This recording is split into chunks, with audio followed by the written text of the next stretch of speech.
The Don and Mike Show. I'm sorry, I can't do it. Not over this. And if I know our president, he's not going to allow me or himself to get shot down over what would have been a private sexual encounter. Some swan song for the old man, huh? The senator got a little wild when she was 19. What is the big deal? Well, let me explain the big deal to you. The people of this nation can stomach quite a bit. The one thing they can't stomach is the image of a vice president with a mouthful of... You don't have to use... Look, let's use the word alleged. They got photos. They got witnesses.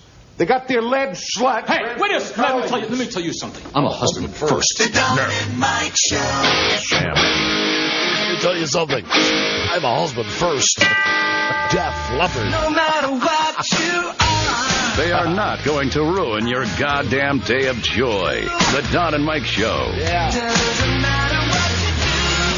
Bam, bam, bam. Oh, before we talk... Oh, you okay? There you go.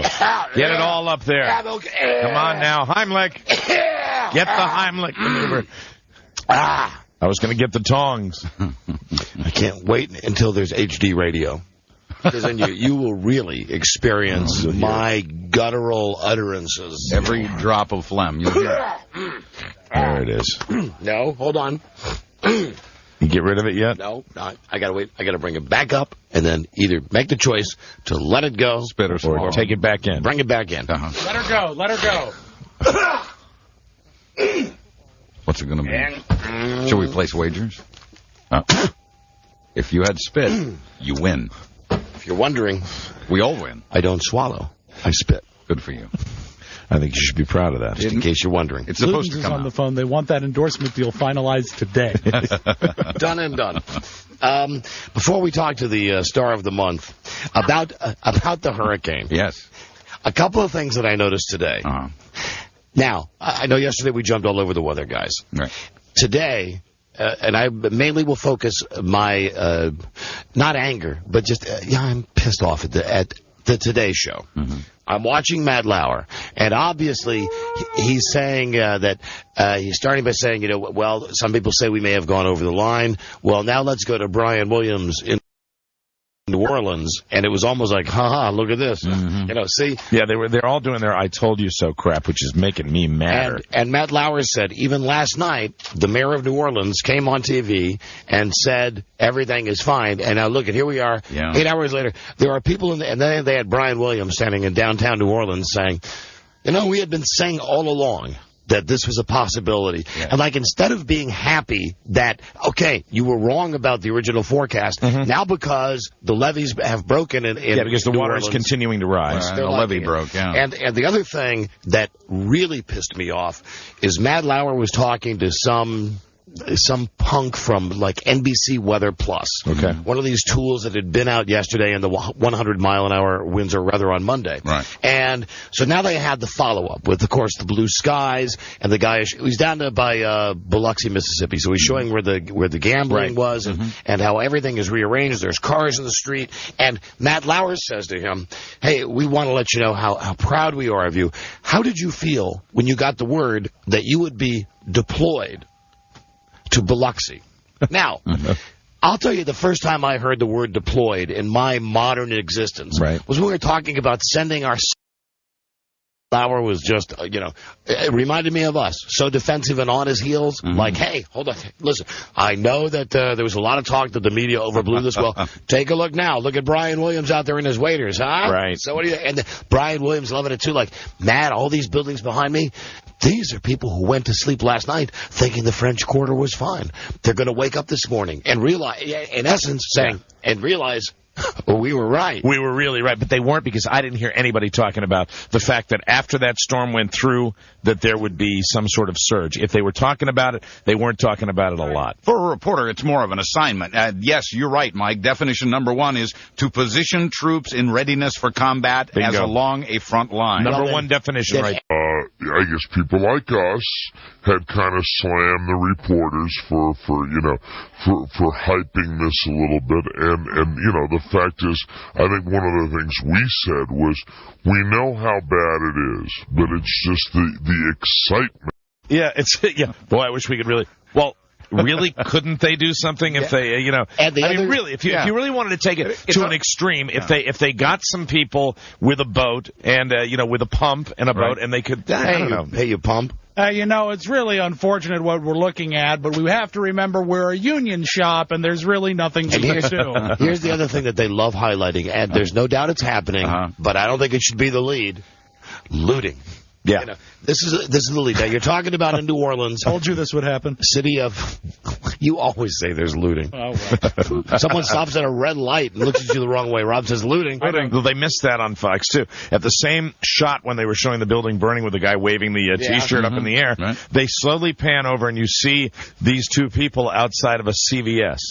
I don't know what they were doing. Waiting for it to open. They had a shot. Do you have paper towels? They had a shot of this crack baby mama. I think it was on Fox News. And I'm sure it's a random act. It's not like the entire town of New Orleans is being pilfered and robbed. No. But this is their, with the ka-chung Fox hurricane alert. Because now it's a tropical storm. The looting. Let's talk about it. And meanwhile, here's this woman who looks kind of like Chris Tucker if he was dressed like a woman. And she's out on the street. And she's got about 8 of those big industrial things of diapers in her. Well, sure. They're absorbent. And she's walking down the street, and they say, "Where are you going?" She says, "They're mine. They're mine." Looting throughout the streets of the Big Easy. I got 78 soggy beignets. The wrath of Katrina. This entire region will be without power. Now, and they love ratcheting that up now, too. Maybe 60 days, maybe 90 days. Yeah. And then they say, and if you're listening to us or watching us in any of these areas, go to your shelters. Wait, hold on a second. You just got done saying that 1 million people will not have power for 30 to 60 days. Right. Then right after that you said, and if you're one of those people watching us, incidentally, don't forget to call the Red Cross. Yeah, please do. Yeah, like what? If you're watching on battery TV, if you're sitting on top of your roof with a Fox helicopter going by and they're not noticing that your house is burning. Exactly. Did you see Shepard Smith broadcasting live right outside of that restaurant we like so bad? Yeah, yes, I did. That's all, Poor me. There I go, hey, man, they got great shrimp in that place. Man, that's Hello great, there. Cher. Don and Mike show. Hello. Hey, Rick here. Hi, Rick. But on the first day, man, it was funny when it happened, and it wasn't as bad as they thought it was going to be, and all the news guys were disappointed. Yeah, well, the thing is, I wish that one of them would be honest about it. Well, they'll never be honest about it. Well, anybody, all you'd have to do is pick up a newspaper and look. Believe me. Even today. The guys, if they were, I don't know why this thing about whether it's as bad as they said. I know what it was today that I heard. I know it had been repeated before. A guy today, after it happened, when they were talking about what happened in Mobile, said, this would be, Charlie, this would be the equivalent of 1,000 people dying in the tsunami. Right. I'm not discounting the loss of life with this thing, but hold on. You can't compare that to that.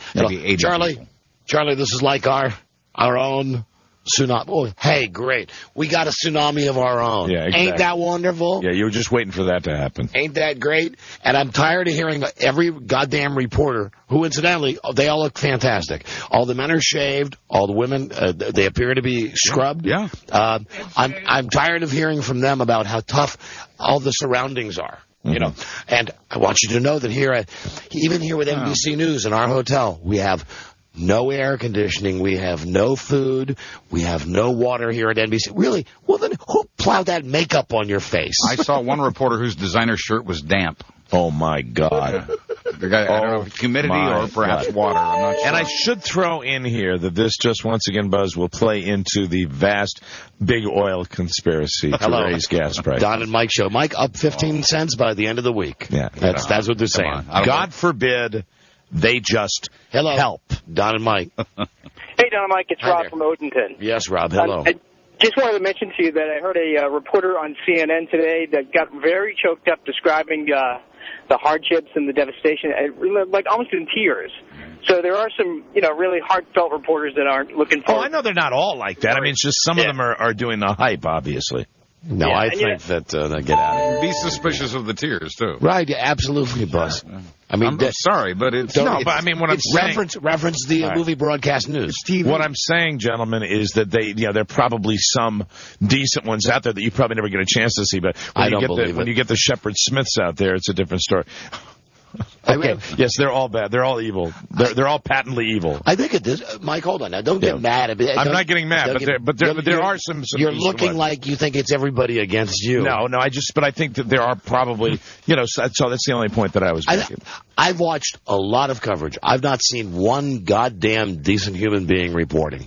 I've not, and anybody that would cry, I would distrust their motives. Not the tears, but I've seen some that aren't doing the complete, the complete hype. That one lady you had mentioned, Stephanie Abrams, who was up there, she was doing it matter of fact, giving the facts, and that other guy, the non-Jim Cantori from the Weather Channel. Oh, you mean the guy that, the blonde guy, the wimpy guy? The wimpy guy just tells it like it is without doing a lot of the hype. Man, there are a few people out there like I'm that. going to turn into a Weather Channel junkie. Homo.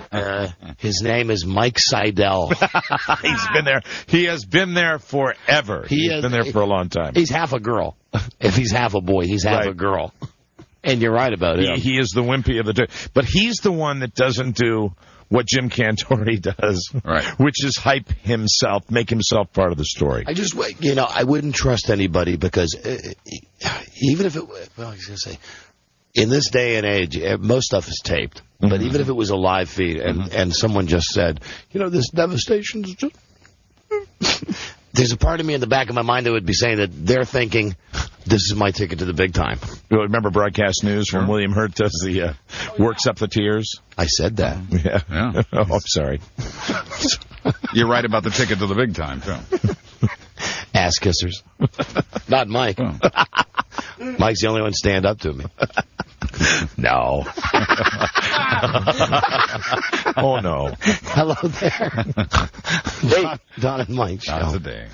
Don and Mike. Hi. Not today, Don. Hello there.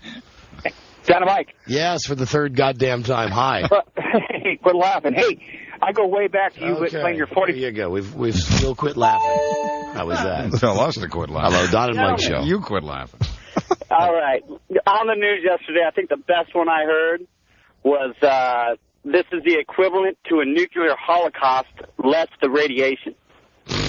Wow, that is good. That is hype speak. That's great. Hello, Don and Mike show. I'm glad regular people are pissed now. Sure. Not just us screaming about it. Don't let them spoon feed it to you. Not that we're not regular people. Right. I mean, let's be honest. We're not regular people. Sure, we are. Hello, Don and Mike show. But you know what I mean. I like it when people just watch TV, they don't obsess over it like we do.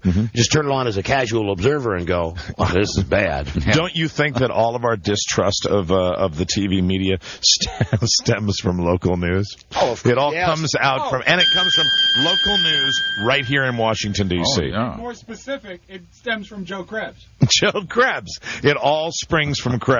Yeah. Right. You think it springs from Krebs? I think it springs from McElway. Doug McElway? Doug McElway. You think that Krebs is not more evil than Doug McElway? I think Doug McElway is a scheming modern-day Ron Burgundy. Really? But you know what? McElway would not be out there with a yardstick as Krebs is during every snowfall. Listen, first off, brings it back to Bob Ryan. McElway is an anchor man. Yes, he is. Krebs, in my mind, even though he does the wake-up show, he's an entertainer.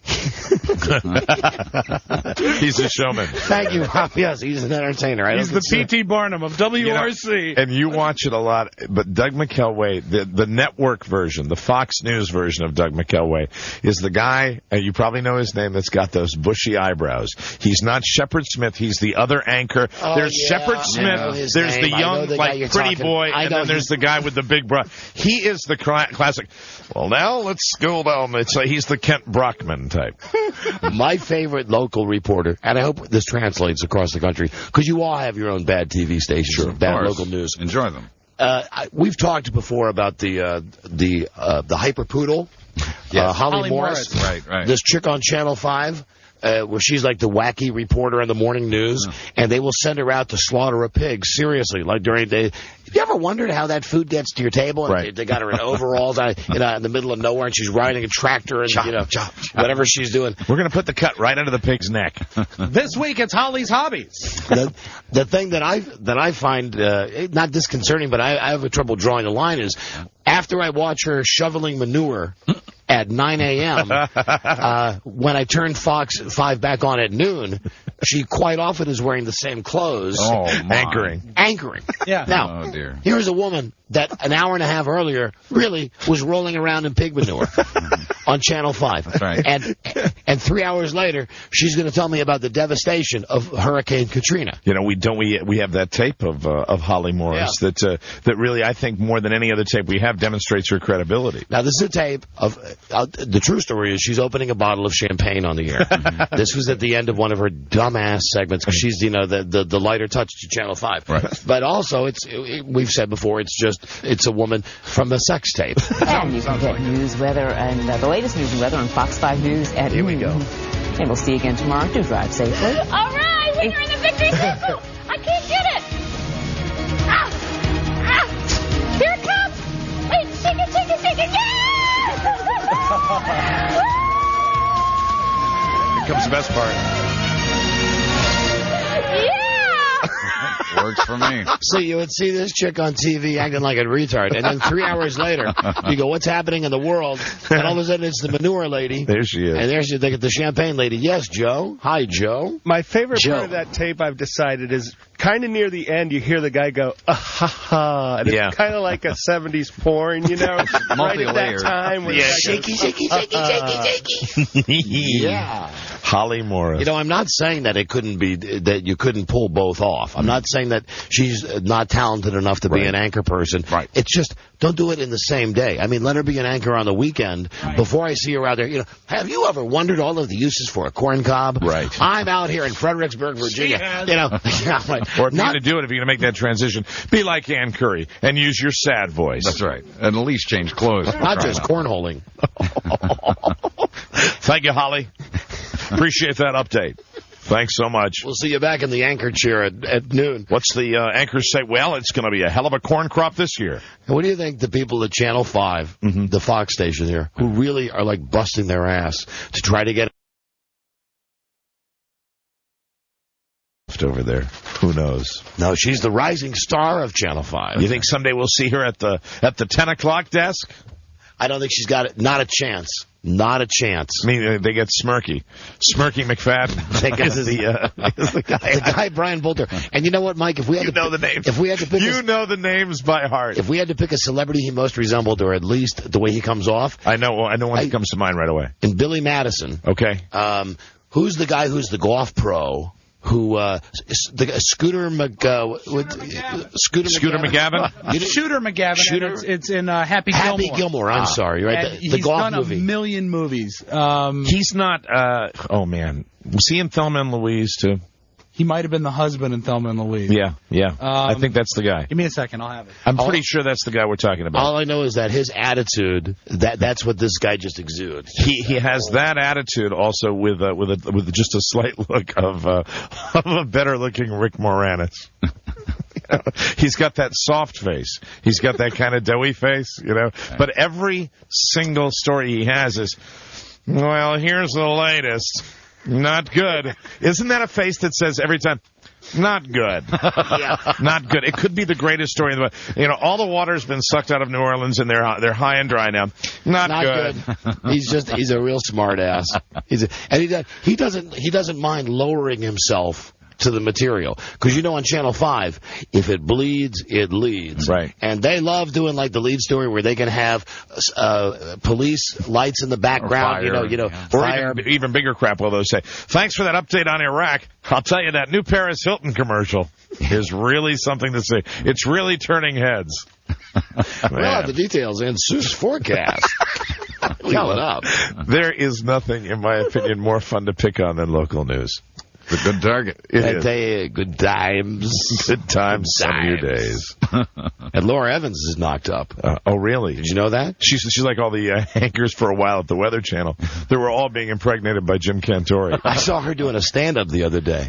Sexy, baby. Really? Sexy. Yeah. She's far along, I take it. Yeah, she's like 11 months along. Oh, my. I know the baby was supposed to be due at 9. Here's a special tonight on Fox News. You know, I read somehow she's related to Goldie Hawn, like her husband is somehow related to Goldie Hawn. Really? It's the chick that does like the fill-in anchor stuff on Channel 5, right? Hey, here's a trivia question for local news and national news.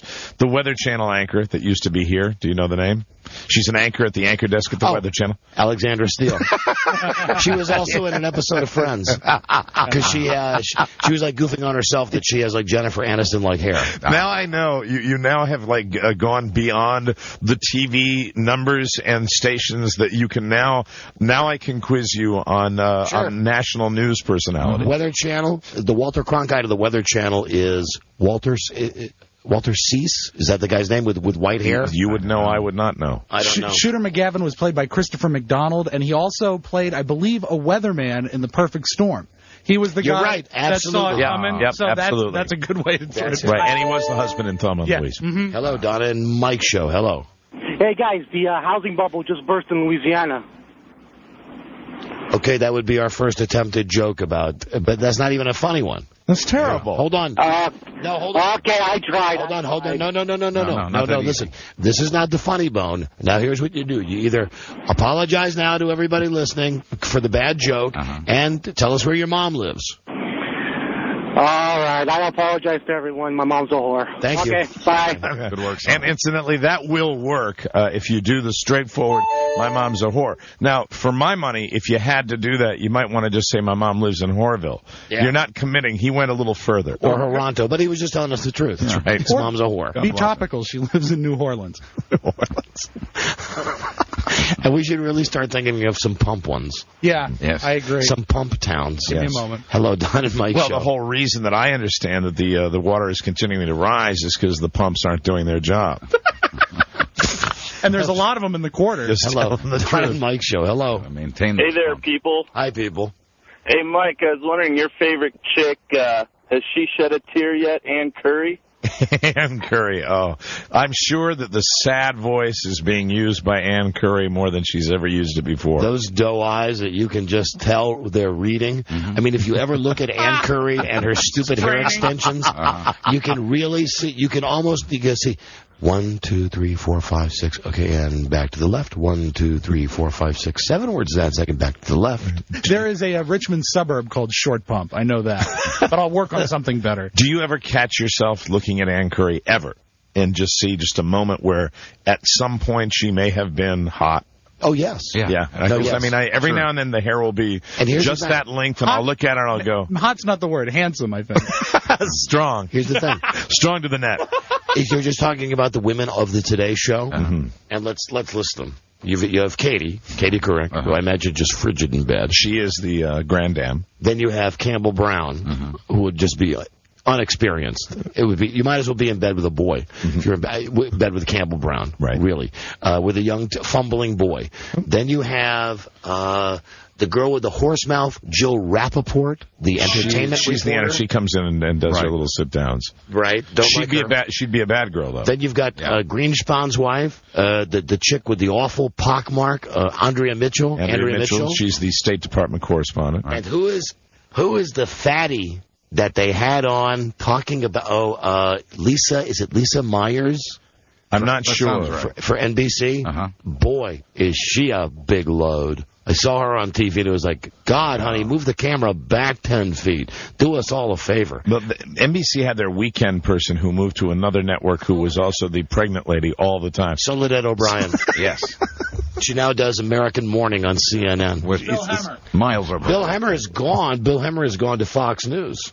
I'll miss him. That's right. Bill Hemmer was CNN. Yeah, that's right. So now you've got Shepard Smith, you've got Bill Hemmer, and you've got Eyebrows. That's right. All on Fox. And what was Eyebrow's name again? Do you? I don't remember his name, but I know the guy you're talking about. That guy. Yeah, right. He's not Shepard Smith. He's the other guy. And he uses. I mean, you know that he sits in front of the mirror and he practices with those eyebrows. And of all the women on the Today Show that I named, the regular contributors, I think Ann Curry would be the best in the sack. Really? I really do. Probably. She'd be a giving lover. I think she might be a giving lover. You know why? Because she's stupid. And she would pretend to care. Yes, you can tell by the way when you watch her read the news, and that's what she is, a news reader, and her phony "I'm sad" or "I'm happy" good acting tells me that, you know what it would be about in bed with her? It would be all about pleasuring the man. Wow. That's just my instant take on Ann Curry. I saw Ann Curry the other day, and I'm just putting that picture of her in my mind to what you just said, and kind of enjoying the fantasy. And, of course, we move over to Good Morning America. There's no debate at all. It's all Robin Roberts. All the way. Hi, how are you? I'm ready. Very good. Diane. Yeah. Come here, Charlie. Do you think Ann Curry can make love sadly? And now, once again, I haven't achieved. Yet you have. That's good for you. That's great. All right, we'll see you next time. Come back soon. Thanks, Curry. Curry, my little curried chicken. Hello, Don and Mike Show. the Curry Pump. Hello. Hey, CP. guys. CP. The CP comic. Hello. Hi, Mike. Bad news in New Orleans. Mike. And now the CP News. Doomsday. I'm afraid that underwater the levee gave way. Looks like another breach. Shep Smith. Hello. In the quarter. Don and Mike. Hello. Yes, we have to break, so please make this quick. Isn't Holly Morris married to the weather guy on Channel 5? You know, I thought that they were. I thought they were. No, Supalka. I thought they were, but I've not seen him on TV in the morning, so I don't know about that. I know at one time they were married. They don't wear their rings. I think she's hot. Well, now hold on a second. I thought I watched TV carefully. How do you know that How do you know that they don't wear their rings? Because they're not on their fingers. Has she taken off all her piercings? Seriously, how would you know about any chick on TV? I mean, that's one thing that I don't, and I study chicks on TV a lot. I don't ever look to see if there's a wedding ring. No. I mean, she used to have one, now she doesn't. Well, no, but the thing is, a lot of people in TV, they take off all that stuff before they go on TV. Right. Well, whatever, regardless, I'm going to be... jewelry and stuff. All I know is I'm going to be taking an extra close look at old Doreen Gensler tonight. Baby! See if that ring is there or is it not. Yeah. Hello. Hey, yes, listen, 15 or 20 years ago, Doreen Gensler was worth humping. Today's fine. Today's fine. Smother that little pan face with kisses. No problem at all. Really? Yeah. They're sensible, take me seriously business suits. That's the only way. See, the thing is, something in peach. Doreen Gensler is afraid to let the viewing audience know that she's a woman. Yeah. And there's a difference between being a man and being a woman. Don't be afraid, Doreen. And Wendy Rieger, even though you think I can't watch you now because our show is on now while you're on doing Live at 5, honey, what color came out of that bottle with your hair today? Really? I've heard about her hair. She's like gone from brunette to blonde to red. I've seen her sub with Grady. Right. It's Grady from Sanford and Son. And listen, here's one thing. When you're like me and I'm, you know why. I'm not sleeping a lot. Right. So I'm watching the 11 o'clock news. Right. Like I used to go to bed at 10 o'clock at night and wake up at 6 in the morning. Now I go to bed like at 1 o'clock in the morning. I wake up at 4 o'clock. That's my new schedule. So I watched the 11 o'clock news. And I watched over the last week, I think, on 3 different nights, Wendy Rieger went from being a bottled blonde to being a bottled redhead to then having like coffee cake color hair. I hope she goes goth. I hope she does the goth. That'd be hot. We don't have enough anchors that are really, really goth. Wouldn't that be great? You just have one, and they have the same goth. Really, if that other guy that you were talking about on Fox 5, the guy that Brian Bolter. Brian Bolter, ought to just if there was a woman with his attitude, she'd look perfect if she was a goth with that attitude. You know what? Listen, over-eager Rieger. That's what I say. Over-eager Rieger. Classmate of mine. Tone it down. I know. You went to school with her, Mike. She dated this big guy, blonde-haired guy with big sideburns, big, dopey guy, way back when, and everybody wanted her. Everybody wanted Wendy. Sure. But the hair was blonde at that time. Wendy Pump. Yeah. Yeah. He got her. But I said a couple of times, I think on the quad, I would say things like, I can get her. But I was just bragging. I thought you had something with her back in college. No way. With Wendy Rieger? No. She was a year ahead of me and way out of my league. Way out of my league. That was during my gay time. When I was experimenting with men. I'm just kidding. Sure you are. Thanks for the silence, guys. Really appreciate that. I really thought I'd get a little chuckle there. Thanks for the honesty, Mike. Yeah, that's right. Thank you, Mike. That's right. That's right. Okay. Homo. We'll be back. It's the Don and Mike Show. It's a good time to break, Mike. WURP Braddock. WURP Braddock. Pittsburgh's new talk radio station is 1550 The Edge. And keep our founding promise of equal justice under law. I have found such a person in Judge John Roberts. And tonight I'm honored to announce that I am nominating him to serve as Associate Justice of the Supreme Court. I look forward to the Senate voting to confirm Judge John Roberts. Judge Roberts, thank you for agreeing to serve, and congratulations. The Don and Mike Show. All right, that was a Helen Lejos production. Nicely done. Bravo, Helen. You can call Don and Mike anytime from anywhere in America. 877-365-3636. They're ready to believe you. Helen Lejos. Star. Helen? Star of the month. Forget it, man, and get with the countdown. Shake this square world and blast off for Kicksville. They shall make the beast with two backs. Don and Mike. I wish. Jesus Christ.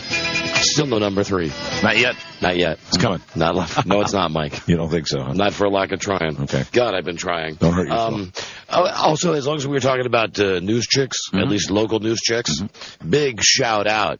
I'd like to get her in the big bowl. Un Yang. Where's she? Channel 4 weekends. Really? Baby.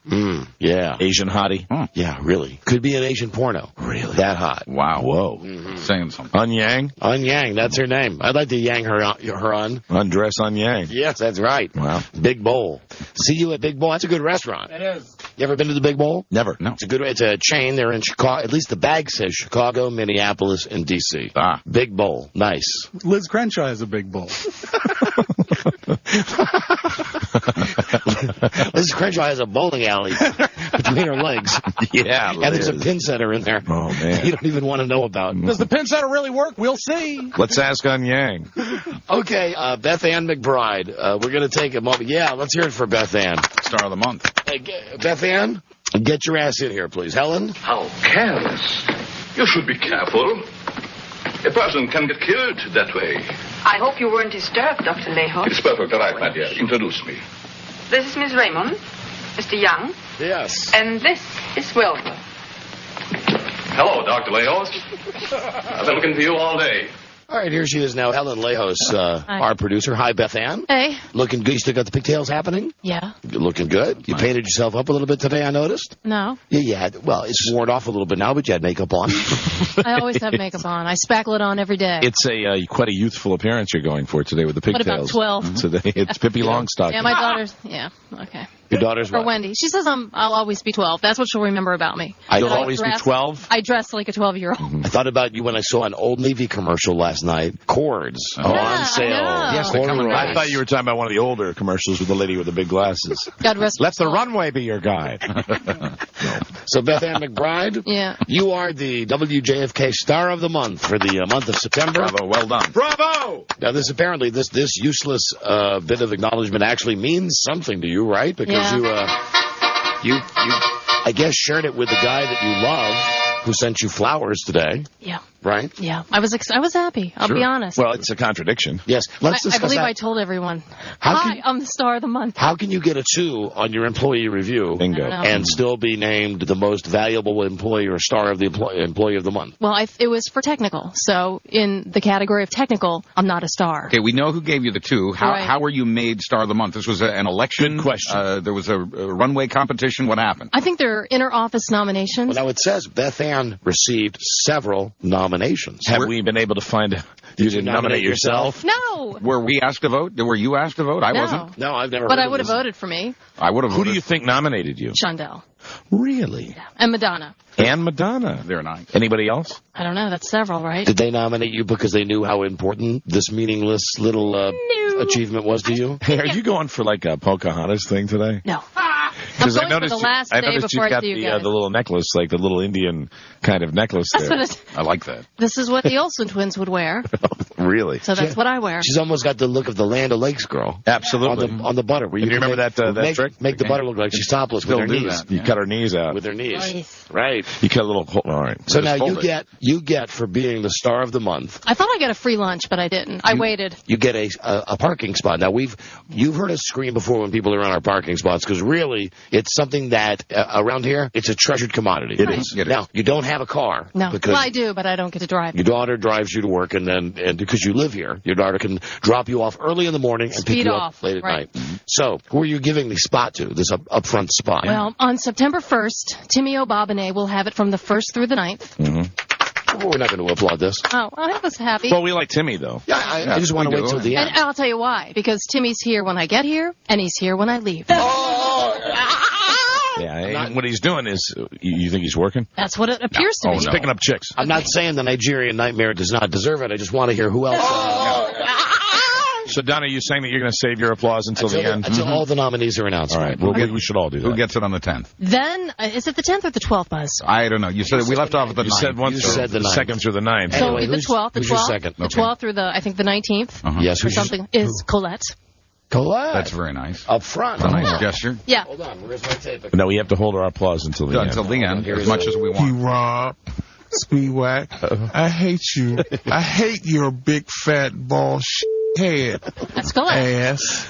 A great I love that tape. All right. That may be one of my favorite tapes. So the beautiful Colette Harris at the front desk, she gets the second week. Right. Who gets the third week at the parking spot? Third week goes to a new employee, Michelle Cosico. Who the hell's that? Wow. She's the new accounts payable. Michelle Costco? Something like that. I'm not really sure. Have about we her met last her? name. No. Hold on. Because she's working. You all gave the this time. valuable prize to someone who just started Yes. working here? Because the other day when I walked in, her and Megan, who has already been the star, they were cleaning out the refrigerator upstairs. What about anybody that you work intimately with? Like, I'm thinking, what about that poor gentleman in the back? Joe? Yeah. No. No, he didn't make the cut. Who is the fourth person? And then the fourth person is, I forget. Could be Joe. No. Was it Shondell? Travis, because he's doing a great job this week. Oh, okay. Yeah. Travis. Yes. That's it. We can applaud now. Why'd you screw Joe? Is there tension? Is there bad blood? Well, Why'd you screw Joe with like a rookie? Yeah, but he's only here really 4 hours a day. It does. Listen, it's the principle of the thing. It's still the proximity to the door. You gave a cherry gift. One of the close-up parking spots. Here Hold comes, on. Here comes Travis. Here's Travis. He's week 4. Yay! Travis Bickle. Hi, Travis. I know that Beth Ann thought that I'm doing such a great job and I deserve this honor, but my brother in suspension, Joe Ardinger, can have my week. Whoa! Yeah, that is stand up. The giving just continues. Man, that's incredible. This is good. Isn't it? See Yeah. what you started? Yeah, I know, and I hope it continues. Stupid. This is like some stupid happy letter chain, you know. All this Smile. Pass it on. Yeah. Does it feel good? Thank you, Buzz. Yeah. Okay. It does. Really? Yeah. Okay, well, let's call Joe and see if he'll accept. Yeah, because he is kind of an after. It is kind of sloppy seconds. He could be bitter. I feel bad. I didn't even think of him. Hello? Hi. Oh, Or not. Ouch. Old doughy-headed Joe. Hey, Joe, do you mind the sloppy seconds? Do you want the parking spot? Actually, Travis is cool with it. Is he still in there? No, he's not. Oh. Well, Travis can have it. Do you feel bad? The guy works hard. Do you feel bad that Beth Ann gave the spot to someone who's only worked here like for 5 minutes? Travis has been here for years. Yeah, but what about you, dude? Michelle. What about you? I'd be furious, Joe. What about me? Yeah. What about me? If I was you, I might have to introduce her to Lefty. Yeah. Then introduce her to Righty. Lefty and righty what? That's I helped Joe out. No, don't be making tea back there. How about that? Say that, I'm dumb. Wow. No, Joe, hold on. Do not dump that. Do not dump that. Dump it, Joe, if you have to. What does it mean? Right, tea bag. Mike has a sore throat today. I certainly hope that my best buddy Mike could get some hot tea. Could we get Mike a tea bag, please? Yeah, put some tea bag in my water. That's how he meant it? Yes, dip the tea bag in the water. Bags, that's please, what I Joe, meant. then. If you were to make some tea for Joe, that might. You didn't know what tea bagging was? Nope, but now I do. Thanks to his signals. Oh, good. He's going to show it. Okay. I don't even like to see him do it in clothes. Hold on. Did you really do it? Let me see you I didn't describe really do it. I was doing the position. No, I know you didn't. But does she really understand what it is? Yes, I do. And then the you might be king of the tea bags. I couldn't think of another one. I heard that's right. I knew he could. Red Rose. No. It's not? No. Can you do it again? What did she write down? Twinings. Well, Tetley. Oh. I already said Tetley. Oh, great. That's a kind of tea. You're funny, Beth Ann. Celestial seasoning. Louisiana. Rob is king of the Is tea that bag. how you do it? What? Is that how you do It's it? like this. And then the guy's like, You lower the tea bag Gotcha. into the kettle. And you have to make that face. that gross face. Now that Mike's explained it, does it really make you want to try it? Better than being a star, isn't it? Beth Ann? So listen. It's Edwin. I think I love to laugh. I think you could, to make it up to Joe, the fact that you dissed him. I didn't mean to. With a parking spot, you could give him a free. Now that you know what it is. No. Have you ever done it before? Not like that. Jesus. Have you done it from another position? Yes, yes. Oh my. Of course, you Tomcat. Wow. Did you ever do it with a guy that sends you flowers? No. Ooh. Where's the space located? I mean, the parking space. After this discussion. I mean, the gap. Please be careful. Space between your. The gap is It ain't no way to treat a lady, Mike. Absolutely It's not. in the first row, the very last one. The furthest from Don's. Oh, the nacho. What's that? You never heard that expression Oh, before? yeah, I'm sorry. Forgive me. You've heard it, haven't you, Don? Yes. Many times. Nacho. It's not you. Yeah. I love that. Why do you think God made it look like a taco? Mike said that the other day to me. And to Rob. It has nothing to do with teabagging. No. So anyway, well, congratulations on being the September Star. Okay. And now you've learned a little It's very something. generous of you. You've Well, I learned a don't little have a something car. about sex. Mm-hmm. Yes. Yes. You've alienated your coworker, Joe. Didn't mean to. But I think you've, you helped me alienate him. You've helped a stranger, someone who's just started to work here. Yeah. Your pigtails have been acknowledged. Thank you. Mm-hmm. It's been fun. Sure has. All right, A nice Helen. vacation. Thank you. Bye-bye. We will. They're on assignment. Yeah, and really, I wish we would say that. We're being deployed. I wish we'd steal that from O'Reilly. We're being deployed. Okay, that's Helen. Hey, guys. Yeah. Hi, Joe. Hey, Anyway, to wrap this all up, Joe. Travis can have it because he gets here earlier, and you know if I get here late, some clown salesperson will already have parked in it. All right, Joe. Hey, Joe. So, Travis, if you're listening, you definitely have it, and when you get a chance, welcome to it. You should come in and see what Beth Ann wrote down. She thought, here you go, Mike. That was Beth Ann's. I'll be right in. It's not how you make tea. Was what Beth Ann thought teabag was. When you put your by my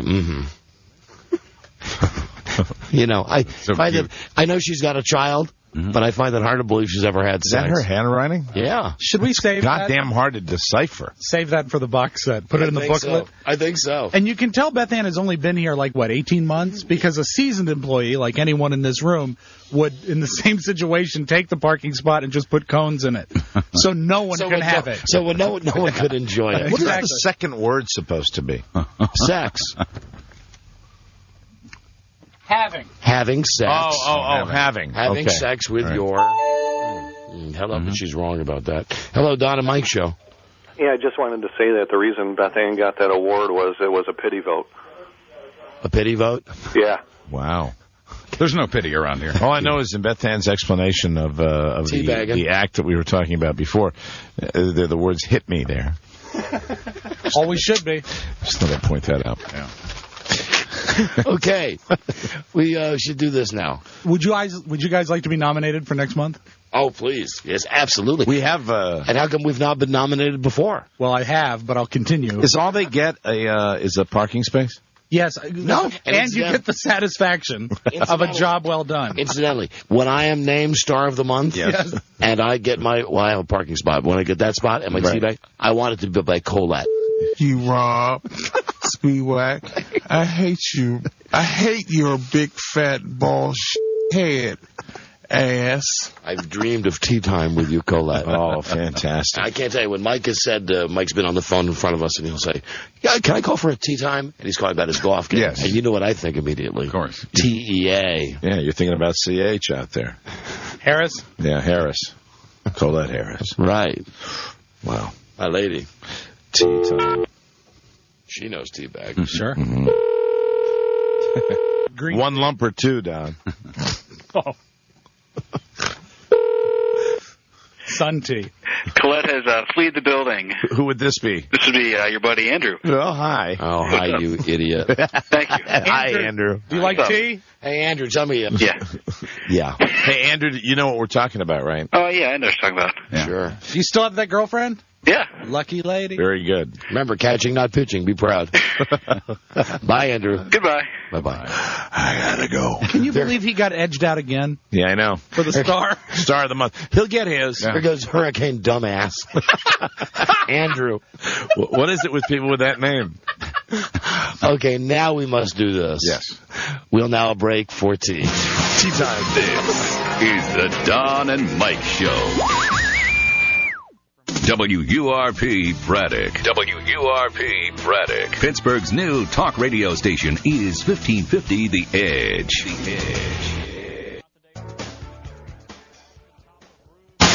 This is the Don and Mike Show. Well, first of all, I want to address something. I hear ESPN is trying to me, and you guys are trying to make a controversy. There's not going to be a controversy. I was joking around with one of my friends, and that's it. If you don't like it, you and your families too. Yeah. Now let's talk about the game. The Don and Mike Show. Okay. Hi, this is Dorm Radio, DORM, broadcasting live from the basement of the Science Building. Sir Charles. If you really knew them, you'd hate them. Don and Mike. Yeah. BTO. Don't be dumb like me. Don't go to Best Buy and look at the cutout bin and say, oh, the best of BTO. $6. I'll buy it. And then I get it home, and it's got You Ain't Seen Nothing Yet, and I guess every other goddamn Canadian hit that they had. Really? Yeah. So it's not the real big ones like Taking Care of Business and real ripoff. And what's another one I bought? Oh, I'll play this. Homo. Because I bought the best of Glenn Campbell because it was in the cutout bin. Any good ones in there? Homo. Well, here's the thing. Yeah, there's a lot of great. You know, the great Jimmy Webb wrote a lot of the of Glenn Campbell's songs that I really dig. But the problem is, because it was only $7, it's one of those deals where they went to Glenn Campbell as he is today, and they said, re-record these songs with like cheesy karaoke background. So it's really Glenn Campbell, but it's not the actual version. For it's instance, not the hit. Yeah, well, no, he's singing the song Galveston, but it's not the one that you heard on the radio. Did it sound something like Galveston?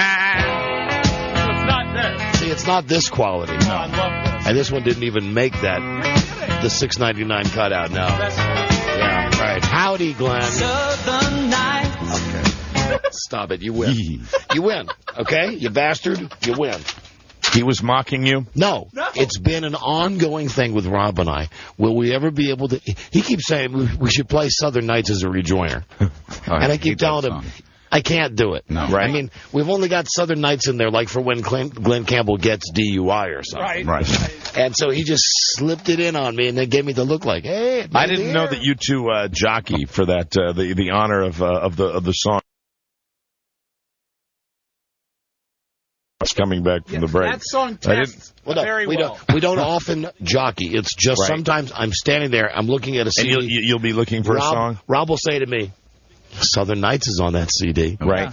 Southern Nights today, Boogaloo Down Broadway tomorrow. Didn't know you were that big a fan of Southern Nights. I love that song. I was only like 3, I guess, when it came out. Yeah, I was going to say. That would explain it. Yeah. Okay, as we mentioned earlier, this is our last show before the Labor Day break, so there's a lot of stuff that I'm going to try to squeeze in here now. Okay. So bear with me.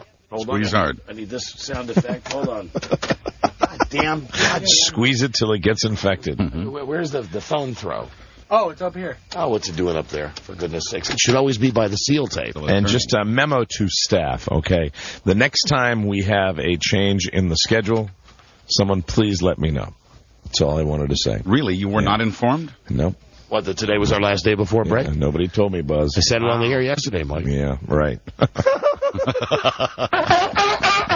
It's Paul Gorgie, our seal. Oh, that took a chunk out of his snout. Need surgery. Right. See, those two tapes always need to go right next to each other. Seals have snouts, Rob. Shut up, Paul. Oh, my God. I think it's unconscious. No, he's still awake. He rallied. Aren't you dead yet? The role of Billy Bats will be played by the seal. Is it Billy Bats in Goodfellas? You know, I don't know. It's been on all the Bats. time. I know his last name is Bats. Also, Napoleon Dynamite's on all the time, too. Oh, great. Vote for Pedro. You get protection. That's all. Okay, here's the things that we have to get to. It was hot and I cut my hair. First, Russell Crowe. Russell Crowe threw the phone at the guy. Right. And it was reported that he was going to pay him $11 million. What's wrong with that? Actually, the actual amount that Russell Crowe himself paid to the guy is £55,000, which is a little over $99,000. Still a lot of money. Yeah. Also, Russell Crowe, I do agree with this statement. I was doing a search on him today with this whole phone thing, trying to figure out if he paid $11 million or $100,000. And I found this quote, and goddamn, I agree with this. Here's Russell Crowe talking about why he didn't go to Live 8. Okay? He says, I do my bit to improve the world. I think it's important to get things done on the quiet. I'm goddamn sick of people like Bono and Bob Geldof standing up to promote a cause. If I see a need, I try to help. There's a lot that can be achieved by putting a check in the right place and then shut the F up. He's angry. Yeah, well, that's... right. But there are a lot of Hollywood guys. Okay.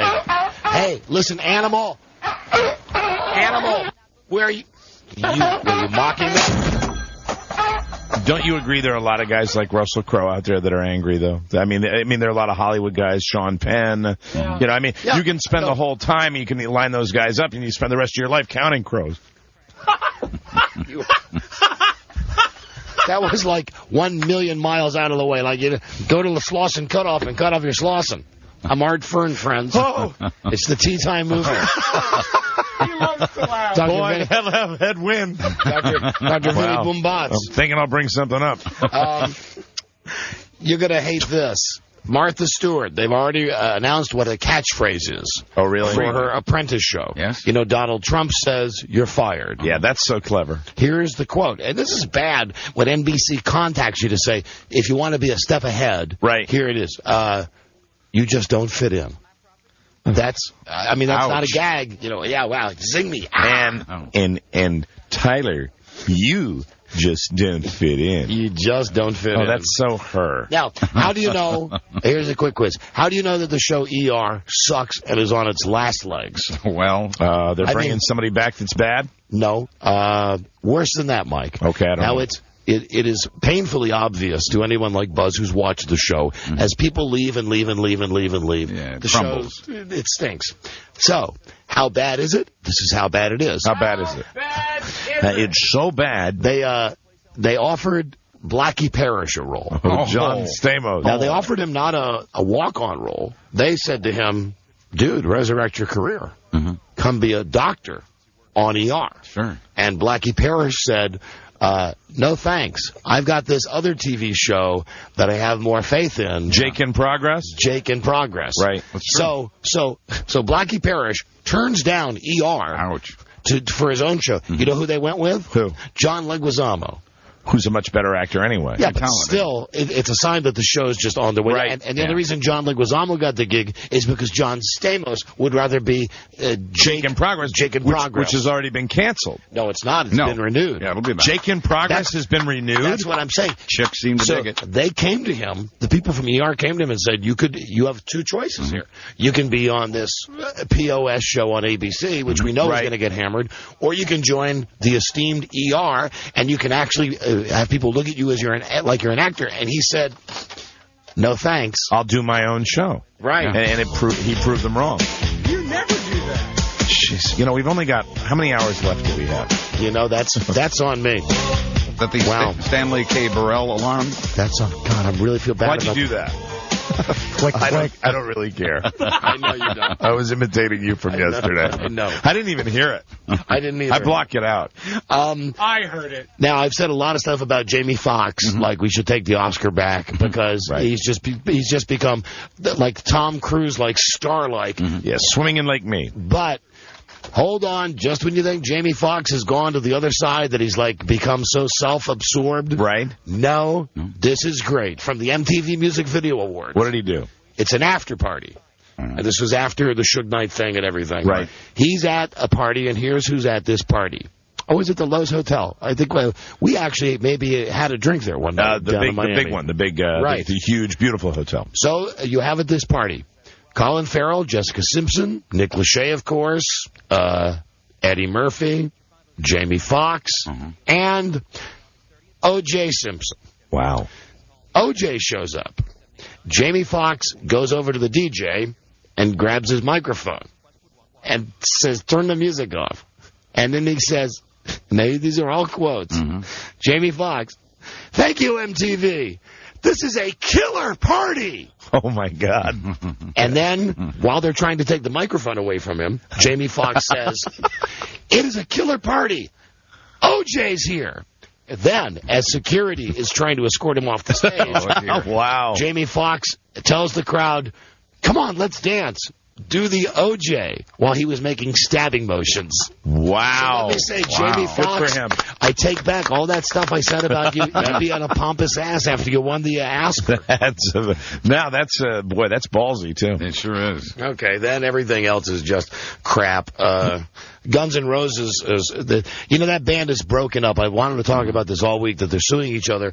The only reason I even wanted to mention it is that Slash and Duff, from Guns N' Roses, their real names are Saul Hudson and Michael McKeon. Which one is Slash? Saul Hudson? Yeah. Saul and Mikey. Slash is the only one I care about. That's it. Nice cigarette hanging out of your mouth, Saul. That is a lovely hat. That's very nice. We're going to do quite a little riff now. Our website, DynamiteWebsite.com, is there for you. Unlike many websites, ours is up, they tell me, 17 to 18 hours of the day. That's very exciting. Many times during daylight hours, you can go there and you go to our website, and it's there. If you're lucky. Now, you click on... it's closed Labor Day. You click on the today's... DNM Archives, and then Daily Log. And you go to today. And then August, and then you click on Today. And, well, tell me if there's a picture there, Buzz. All right. Because we're having some problems with our server. No, you're still having some problems. Okay, well, later that today you'll see this picture. It's a picture I'm going to hold up and show to my best buddy, Mike. Mike, you have any idea what this picture is? I have no idea, Donna. Is that a guy standing over a leg? Yeah, it's a prosthetic leg. Okay. Now, there's a reason. Thank you, Rob. There's a reason we're highlighting this and putting this picture on our website. And there it is again for you. Now, I want you to really study that picture, Mike. And I want everybody to go to our website where this picture's up tonight. Because this is a goddamn expensive prosthetic leg. Really? It costs $14,000. Wow. You know why? Why? Because it's sexy. The leg is called Lisa, which stands for lightweight, inconspicuous, mouth, shapely, and active. Wow. What is it? Does it do anything? It does. Well, Mike, it doesn't do anything. But it is designed. It's a prosthetic leg designed for female amputees who want to wear high heels. Because apparently there's never been a prosthetic leg that allows a woman to wear high heels. How much does it cost? $14,000. Seems a lot for a stocking stuffer. Okay. Oh. Oh, this is a happy day for you. You just got to hear Glenn Campbell, Southern Nights. And he had his and you joke. had your stupid joke. Now can I go to Las Vegas? Yeah. Former Rocky and Bullwinkle writer Rob Spiewak. Let's go to Vegas and bet on black. No, never. That's what we'll do. Got a break. When we come back, break a leg. The doctor is in the house. This is the Don and Mike Show. The New York Post, sorry about that slip up there.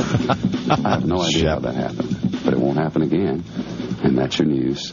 The Don and Mike Show. Yeah. It's pimple poppin' time, because here's Don Geronimo and Mike O'Mara. All right, everybody. With the Black Eyed Peas right here. Hey, baby, we got so many things that we could get to today. Here's what's on the list. We have Sinbad's cell phone, which we know works, right? Some guy named Edmund who saved pennies in a 5-gallon can for 38 years. Pennies from Edmund. 1.4 million pennies. And we got Larry Gaynor, a guy who a bear broke into his house and drank all his beer. We have William Hung's cell phone number, which we know works. How exciting is that? We have Frank Ames, a man who just got into the Guinness World Book of Records for the world's longest eyebrow. Yeah, that's good. Wow. These are all time-sensitive, guaranteed to give you #1 ratings type interviews. This is good stuff. But here's what we decided to go with today. One. Buzz, it's an old friend. Pleased to be going to DrJamesCapers.com. With pleasure. Of course, the celebrity that the good doctor most resembles is Little Richard. Right. Certainly the way he sounds. Yeah. Now, Buzz, are you on the side? Is he wearing his beautiful outfit? There he is. I'm just to the first page. I'm sure I can find a better picture, but this pretty much illustrates your point. Now, let's see. We talk to James Capers about twice a year on the show. Right. And remember, the deal used to be when we'd call him live, he would pretend to be his own secretary. Yes. Hello. I'll get the doctor for you. Hello. Now, here are the things that he is ready. He sent Rob an email saying he would like to talk about. He has a prediction about an earthquake. He has his clairvoyant Hollywood gossip. He has a story about an American priest who died on a train 10 years ago on the Palace on Wheels in India and appears to Dr. Capers now. Wow. He's coming to him in his dreams. The guy that died on a train? But, and I agree here that the one that everybody talked, and the one that we would like to ask him about, is his recent trip to Panama at the Church of El Negro Jesus. Really? Huh. Yes, Dr. Capers encountered an alien hybrid, 7 feet tall, and the head 4 sizes bigger than a human's head. Elongated arms past the knees and long, thin fingers. An alien hybrid. El Negro Jesus. That's the church he was at. Wow. So let's call him. Well, he's always got interesting things to say. He's fine. And he does sound like Little Richard. It's a very tiny picture, but here he is in his Swami hat. You might ask him if he's wearing his Swami hat. There he is. Made me laugh now. Hold on, I got the dial. I'm sorry. 619. Well, bust my bitches. Why don't I just give out the number on the air, dummy? Just read it out. I was talking to myself. On his voicemail this morning, he said he was in his prayer chamber. Oh, a chamber. Yes, he's praying for us. He always answers the phone in a fun way. Dr. James Capers. Now, remember, we've gone to him over the guy who's got the world's longest eyebrow. Right. Bust my britches and cut up my credit card. Yeah. All right, everybody, from DrJamesCapers.com. About time he talked to us. Here is Dr. Capers. Guys. Dr. Capers, it's Don and Mike. What's happening? How wonderful to be with both of you today. I'm so excited. You sound excited, Doctor. Let's talk about your trip to Panama at the Church of the El Negro Jesus. I'm just reading your press release, sir. Oh, well, you know what? I'm going to tell you the truth. This actually did happen, guys. You know what? I always did this, and now I guess it's being done to me. me. When people start talking about flying saucers and alien abductions, I always used to cover my mouth and do a little tee-hee-hee, you know? Right. Oh, yeah. And I'm telling How did that sound when that happened, Doctor? I'm guilty. Now look, everybody's doing tee-hee-hee to me. You found an alien. Sir, I found what is called a hybrid, which is an alien mixed with human DNA. Oh, it's not Okay, what about now? Okay, go ahead, laugh. I don't care. You know what? I tell you one thing. I'll take it to my grave. I'll take it to my grave. This El Negro Jesus. Now, is this the name of the alien or the name of the church? No. Actually, what happened was I went to visit this church. It's called I think it's the Church of the Black Christ. No. That's the English translation to it, and I wanted to see it because they had a black Christ that was on a cross that was taken down to Panama years and years ago, and I wanted to see it, and it was a Catholic church, and that was the reason why I was down in that area. It's all the way up in the mountains. But guys, first of all, I want to tell you that aliens had been spotted in Panama since April of 1936, and we've had professors from Yale University. Why don't you just stop and take a breath? Wow. This is your first alien sighting, Doctor. I know. Isn't that awful? So the church is called El Negro Jesus because it's about a black Jesus. Yeah, it was about a black Christ who was put on the cross, and they had sent it down to Panama because the Catholic Church at that time was trying to incorporate all of the people inside the church. So they sent a black Christ down on the cross down to this church, and basically I wanted to see the cross and the Christ on the cross and all that kind of stuff. But during your travels, you bumped into an alien and human mix?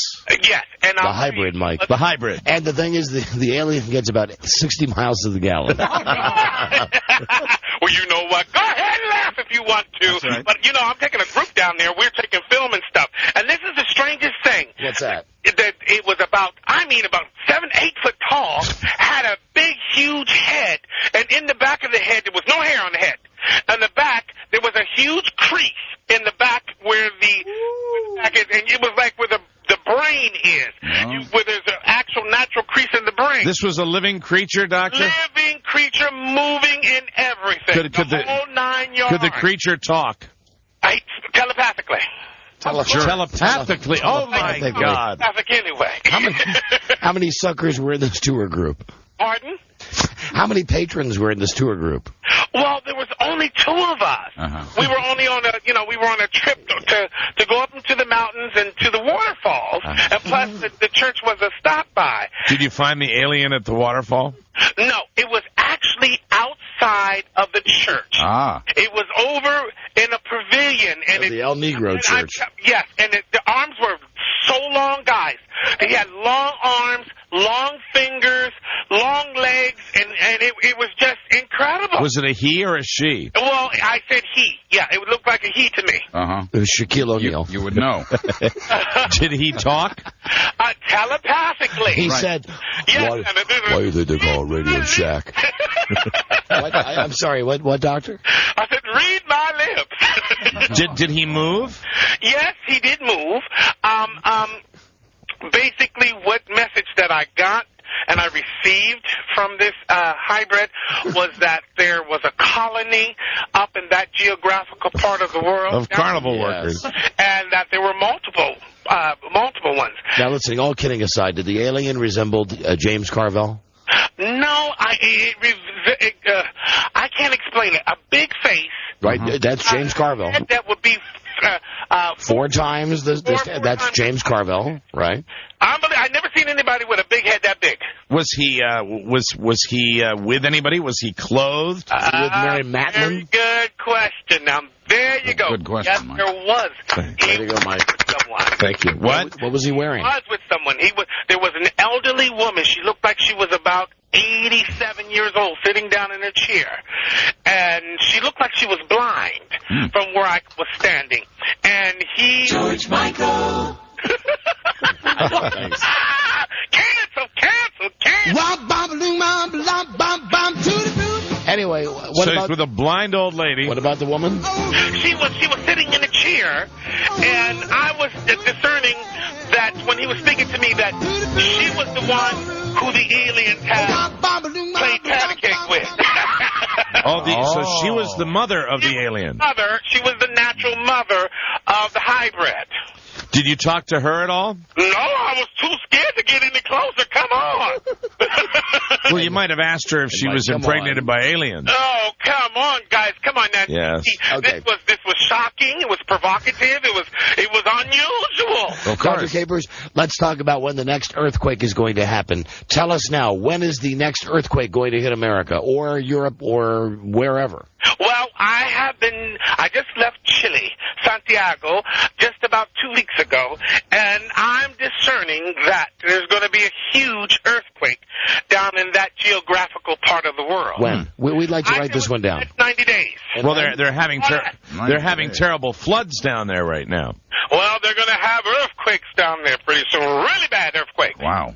Where else did your travels take you, Doctor? Well, I just got back from India before that, and I saw a ghost on the train. You saw aliens he saw and ghosts on the train. What did Now, see, wait a minute. Let's go back up. See, now the ghost that I saw on the train was verified that the government of India sent the Minister of Tourism to board the train the night after I saw the ghost. Huh. And he saw it? No, she had dinner with me, and she spoke and told me that everything that I told her was 100% true about the ghost that was on the train. Did you teabag this woman? No! I told her that I was laying down in the bed, and the bathroom door flew open. Yeah. And a white man stepped out in his boxers. I said, Lord have mercy, Jesus. I know good and well I'm not having a flashback from the past. Wow. Dr. Capers, yes. Exactly what are you a doctor of again? I keep forgetting. Well, I have my bachelor's degree in behavior science, my master's in counseling psychology, and I have my doctorates in the philosophy of religious studies. Okay, then let's find out. You always have clairvoyant Hollywood gossip. Oh, my gosh, you didn't even let me finish about the ghost, but that's fine. I'll tell you what we got for the Hollywood gossip. Good, thank you. I Spy Clairvoyant Agency. That's me. Now, the ghost of Marilyn Monroe came to me and talked to me about Tyra Banks. Tyra Banks? What about Tyra Banks? The supermodel, and she just had a brand new television show. Right. Told me that she had a fictitious disease called sleep-em-up-itis. Called what? Sleep-em-up-itis. Sleep-em-up-titis? Sleep-em-up-itis. Sleep-em-up-itis. Now, this fictitious disease causes a person to sleep with everybody to get their way to the top. Oh. Well, now. Wow. It's also causing a Machiavellian characteristic. The end is justify the means. So she's a bad girl, according to Marilyn Monroe. But let me tell you, the spirit of Sammy Davis Jr., the Candyman himself. Yes, Candyman. Okay. Yes, he came to speak to me about Michael Jackson. Oh, what did Sammy Davis Jr. say about Michael? I'll tell you all about it. Yeah, please. And the glove one is suffering from a major bout of depression, and it's physically weak. In addition, having problems eating, and is constipated. Oh, he's like Elvis. Let's stop there. The one keeps himself in isolation most of the time, and has developed a fear of people. All right, let's review. Dr. Capers has told us that he went to the church El Negro Jesus, where he met an alien hybrid and also met the woman who apparently gave birth to him. That alone would be an incredible story. He also had a ghost of a priest on a train. In India.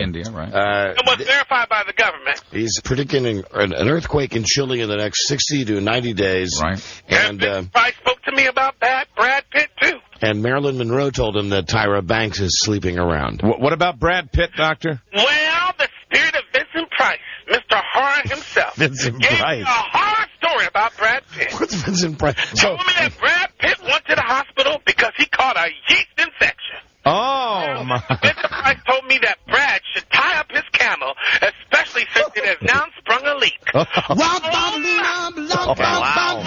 Anybody want to bake some bread? Because Brad got the yeast. So Vincent Price contacted you to tell you that Brad Pitt has the yeast infection. Okay.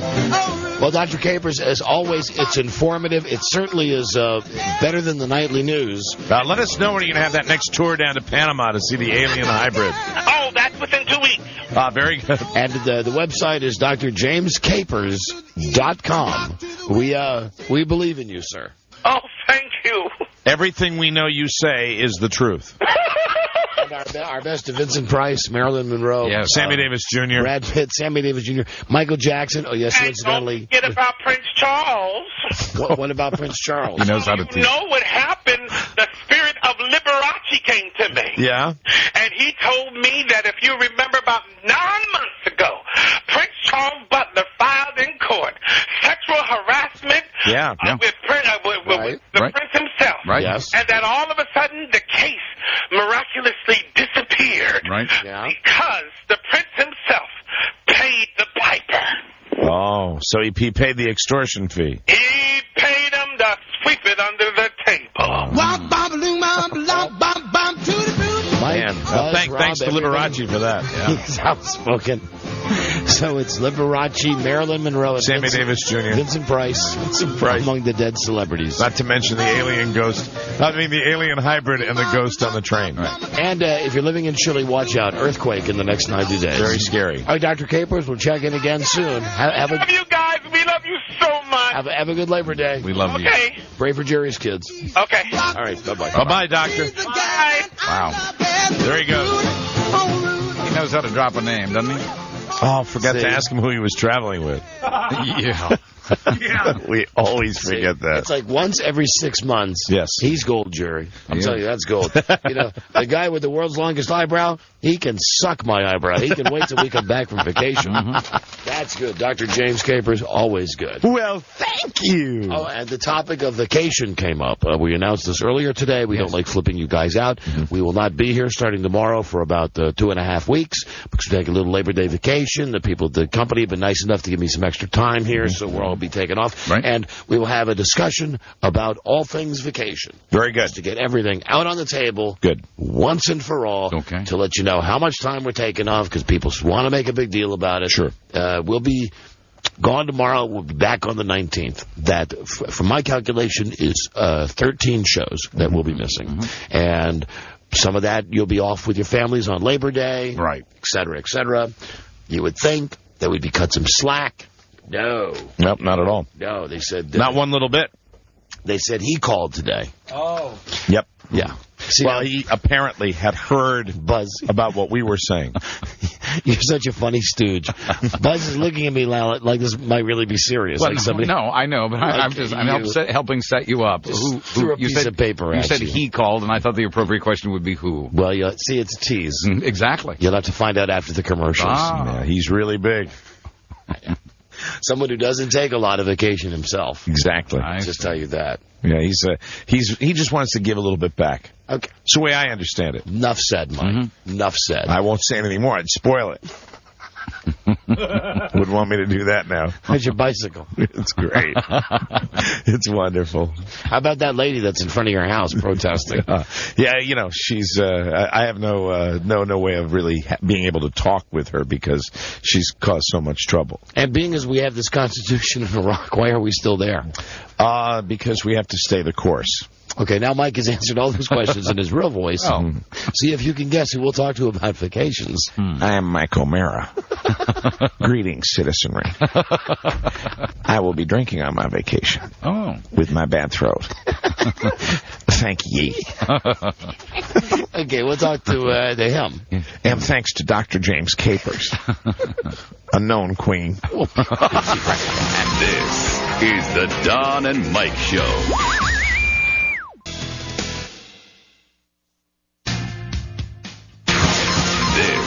Is the Don and Mike Show. We're concerned about AIDS inside our White House. Make no mistake about it. The Don and Mike Show. Here to repossess your funny bone, Don Geronimo and Mike O'Mara. Thank you, Dude Walker. Don't forget our website. It's Don and Mike website.com. And let's see, we've got, we'll do this during Buzz's news show. We'll give away pit passes to the Emerson Radio 250 NASCAR Busch race.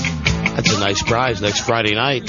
at the Richmond International Raceway. Log on to RIR.com for details and ticket information. Don't call now. No. We'll give them away during Buzz's newscast. Night racing. We mentioned that we're going to be discussing our upcoming holiday. Yes. Well. Well, yourself. Well, Don Geronimo. Yes. I understand that you're going to be leaving tomorrow. We like to be honest with our audience. Yes, we're taking vacation. We're not like those DJs that hide and say, hey, we'll see you tomorrow, then you just hear a tape. Once again, you're taking a vacation. It seems like all the time you are away.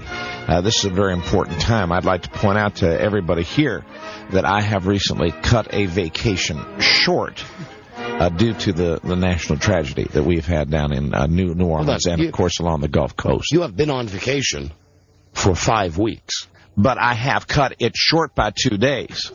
Yeah. That is the important thing to point out here. My vacation was going to continue.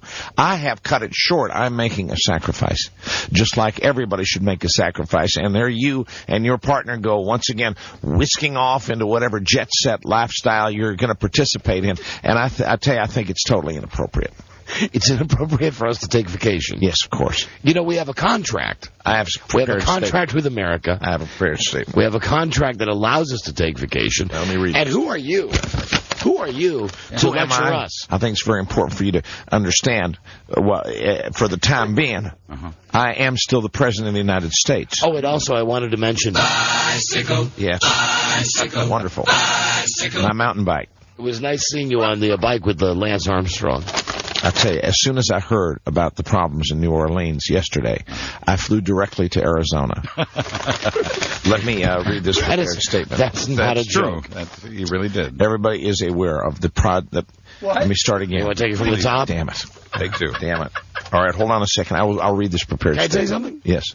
You are tanned. You are a tan son of a bitch. I spend most of the days out on my mountain bike, and even when I'm wearing my special space-age helmet, polymer, I am able to get the rays from the sun, but the real sun comes from when I remove my cowboy hat when I'm cutting down shrubbery. Right. That's when I actually get the real deep, rich tan, and I think it makes me look healthy. Don't you, son? Does Cheney ever let you do anything while you're on vacation? Cheney doesn't. He's back in a secret, undisclosed location doing all the important detail work. I judge things more with big concepts. That's how I perceive things. I look at the big, large picture. But I have a prepared statement. Okay, but you should not be lecturing us about vacation. We should be lecturing you about vacations. My fellow Americans. Oh, okay, here we go. During this tough time, it is important for all Americans to, and I wrote this one down here, stay at work. Thank you. That's your statement? I wrote it myself. I didn't have time to turn it over to the people who make it all flowery, put bigger words in there. It's really expresses my sentiments. During this tough time, I think everybody should stay at work. Stay the course. Why? Full speed ahead. Why do regular... Let's say there's someone listening to our show right now who says, boy, I got next week off. It's Labor Day weekend. Right. All right, then why don't we compromise? That's the key to politics and bipartisan support for issues, is to compromise. May I suggest a working vacation? You could phone in a joke or a riddle or two. Working vacation would be what they're calling what you've been doing. I tell you what, I work very hard down in Crawford. Yeah. Oh, hold on. In one day last week, and I'm talking about a 24-hour period, Just but one day. I probably spent about 14 of it awake. I slept during the rest of the time. I have nice long sleeps down there. I sleep better in Crawford. So during one day, 10 hours a day. During one day. Yes. In an entire day, I cut shrubs. Yes. Cut down 4 trees. Right. Yeah. Chop them up into firewood for the logs. Yes. We don't have fires. It's 100 degrees down there. We don't have it now. Right. But when it gets chillier, I'm sure that the staff that we have, the skeleton staff that maintains it while I'm back here, they'll be able to maintain the property with the firewood that I've cut for them. Good. You hate being back in D.C., don't you? I do not like it here. They are enemies among us. Yeah. I have been accused of being temperamental and paranoid. But I know the truth, that there are enemies among even my own people. Okay, let's talk. That would love to bring me down. Let's talk off the record for a second. I have not napped since Sunday evening. Off the record. Yes, off the record. I know you came into bust balls about vacation. Well, I just think it's interesting. I know you just busting balls. Yeah, of course. Off the record. Right. You're on vacation all the time, right? The entire time. The entire time. It was How many great, years son. you had the job? Like 5 years now? The thing I like about Crawford, nobody cares if here's the way we play it, all right? Okay. I was talking to Carl was telling me this is the way you do it. Carl Rowe? Said, listen, I said, Carl, I can't stand it. I've been working too much. I want to get away. It's all this, state dinners and ribbon cutting this and walking here, flying here, driving here, cameras, everything, White House press corps. Please, can I go to Crawford? And he said, yeah, if you go to some place that's really like, rat hole, you'll be all set. So I went to Crawford, and I can go down there, and it's not like a big deal because there's really nothing to do. And the things that give me pleasure are not that big a deal. Hey. Bicycle riding, yeah, and cutting of shrubs. Right. Those are two things that give me a great deal of pleasure. Here's a topic that came up earlier today. I cut 9 cords of firewood just the other day. 9 cords, stack them up tall. Man, they look good, Jack. You ever teabag? Teabag. Oh, hey. You're going way back to my oil rig days. Oh, are you talking about when you do that thing? Yeah. Oh, now, I hope you know what we're talking about as opposed to Beth Ann, who thought it was a totally different animal. I know. I think, let me write it down. Okay, good. Because Beth Ann wrote it down as well, and as it turns out, she was absolutely wrong. We'll get the president's definition. Let me see. It's just if you need to. I bet it's been years. I bet it's been years since you've dropped that bomb on the First Lady.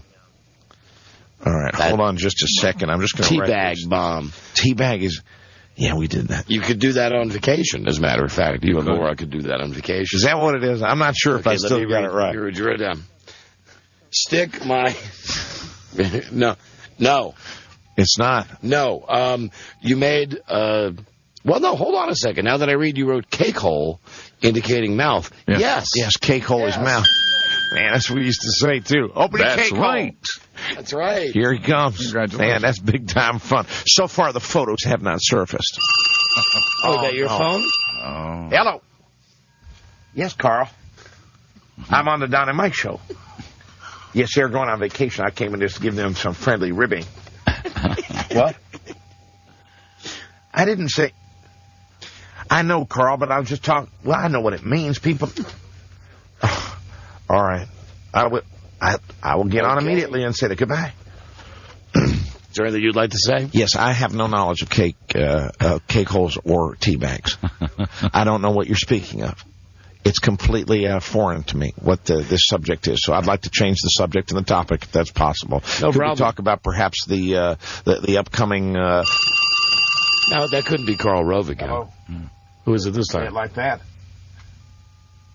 Put her on the phone, then. Oh, it is someone. Put her on. I don't care. I love it when he talks in his Napoleon Dynamite voice. Hello. Yes, Mamo. I knew it. Yeah. No, I was just talking. It's a funny show. God. Why? No, it's not sex talk. Vote for Pedro. It's not. You're wrong. You're wrong. I love this Bush doing Napoleon Dynamite. Mamo, I won't do it again.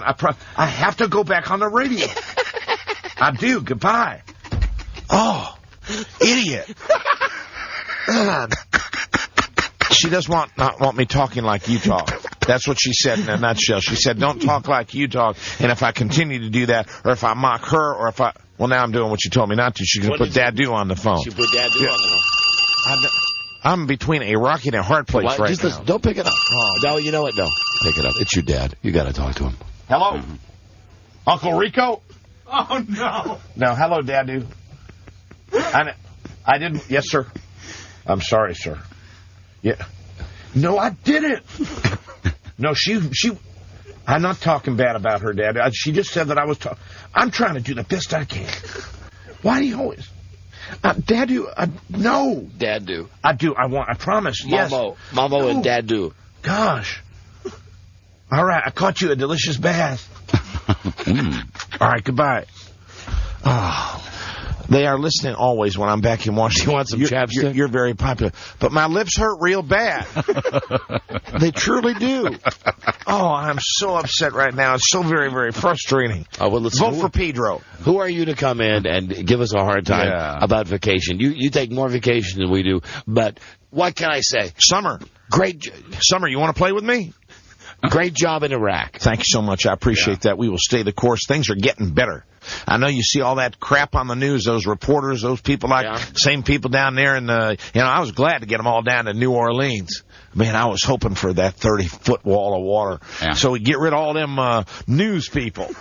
PU, reporting all them lies and stuff like that. That's the way I really feel. The thing I like about coming on your show is I can talk about anything I want to talk about. So you wish that all the reporters had been killed down in New Orleans. Put them all down there, man. Every single one of them.